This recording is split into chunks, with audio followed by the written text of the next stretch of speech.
Ni saa 5:15 usiku hapa Dar es Salaam, na hawa maaskofu wamefika hapa usiku sasa hivi kwa sababu ya taharuki iliyotokea, kwamba tunaona hapo polisi wamekuja kuzunguka kanisa la Ufufuo na Uzima hapo Ubungo, na maaskofu hao wamekuja haraka kukimbia kuja kusikiliza ni nini kinachoendelea.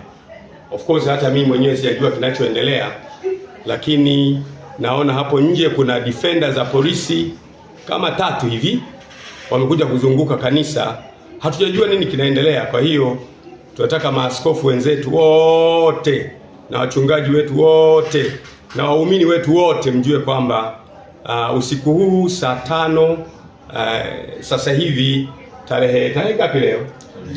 Tarehe 2 tumezungukwa hapa na polisi hapa. Sijui wanataka kufanya nini, na maaskofu wamepata taharuki, wamekimbia usiku huu kutoka madhehebu mbalimbali kuja kuangalia ni nini kinaendelea kufanyika. Kwa hiyo nitaendelea kuwajulisha, lakini kwa ufupi ni kwamba kuna watu wamefika hapa kanisani. Tunaona defender, hatujajua ndio polisi au ndio watekaji wenyewe. Nafikiri ni polisi, tunaona ni gari za polisi, lakini tuendelee kuwasiliana, tutajulishana cha kufanya. Asanteni sana.